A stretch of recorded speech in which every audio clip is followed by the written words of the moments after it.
I didn't believe the rumors at first. Not about the building, not about the hallway, and definitely not about apartment 6B, because, officially, apartment 6B didn't exist. The blueprint skipped it, the landlord denied it, the neighbors avoided it, but every night, at exactly 3:11 a.m., I heard screaming from behind the door that everyone swore wasn't there. Screaming from an empty apartment. It started the week I moved in. The hallway on the 6th floor was always colder than the others. Always too quiet. Always stretched, like the walls were trying to pull away from themselves. My apartment, 6A, sat right before the elevator, and beside me, a blank piece of wall. No number, no peephole, just plaster. Every night when I came home, I would swear I heard breathing behind it. The building manager would laugh it off. Manager, old buildings make noise. Pipes, ventilation, don't lose sleep over it. But pipes don't whisper your name. And ventilation doesn't scratch the wall from the inside. And that's what terrified me most. The scratching. Soft at first, then louder, then desperate, like someone dragging broken nails along concrete. It was the third night when it happened, 3:11 a.m. I woke up to a scream so real, so sharp, so human. I felt it vibrate inside my ribs. Not a cry for help, not a startled yelp, but the kind of scream people make when they realize they're going to die. I froze, sat up in bed, listening. Then I heard it, a woman's voice, muffled, strained, begging, "Help, please, don't let him." Silence. I jumped to my feet, ran into the hallway. It was empty, dim, stretched, again, farther than I remembered. And then, that wall, the one with no door, no number, a soft knocking. 3 slow knocks, right where 6B should have been. I stepped forward, my heart pounding so hard it hurt. And then, the wall breathed. The paint bubbled, like lungs filling with air. I stumbled back, and the knocking turned into scratching, desperate, violent, frantic.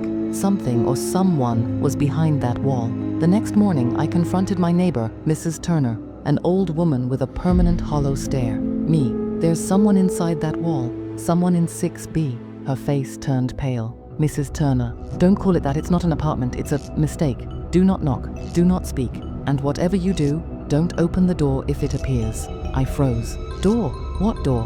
Her eyes welled with tears. Mrs. Turner, it only shows itself to people it wants. She shut her door in my face, and for the first time, I realized I wasn't dealing with a building problem. Something else lived here. Something that chose its visitors. That night, everything changed. 2:59 a.m. The hallway lights flickered, humming like dying insects. 3:04 a.m. I heard the scream again, longer this time, raw, bloody. 3:11 a.m. I opened my door and froze. The wall beside my apartment was no longer a wall. It was a door, a rotting, crooked, swollen door, with the numbers 6B carved into the wood, not like they were written, but scratched deep, violent, erratic. I swallowed hard, my throat burned. The scream came again, but this time it wasn't muffled. This time, it was right behind the door. Then, scratch, scratch, scratch. Something clawed the inside of it.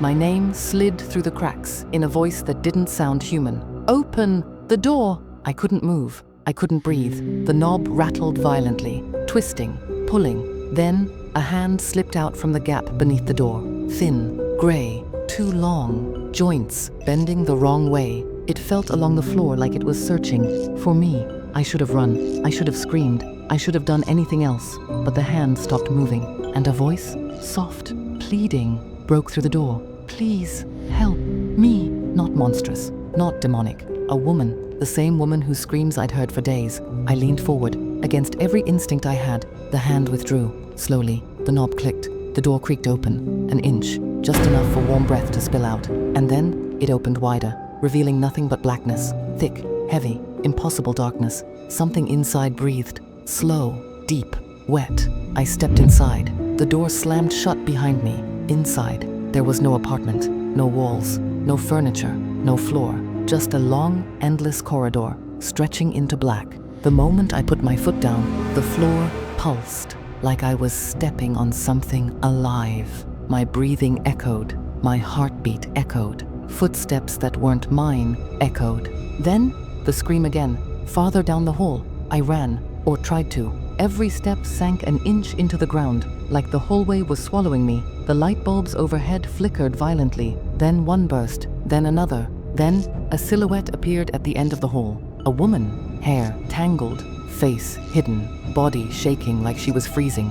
"Help me, please!" I reached out, and she lifted her head. Her face was gone, just smooth skin, no eyes, no nose, no mouth. Something behind her dragged itself forward, long limbs, broken joints, a jaw that unhinged far too wide. The creature whispered, "You opened the door, so now you can't leave." I ran until my legs gave out, until the darkness swallowed me whole.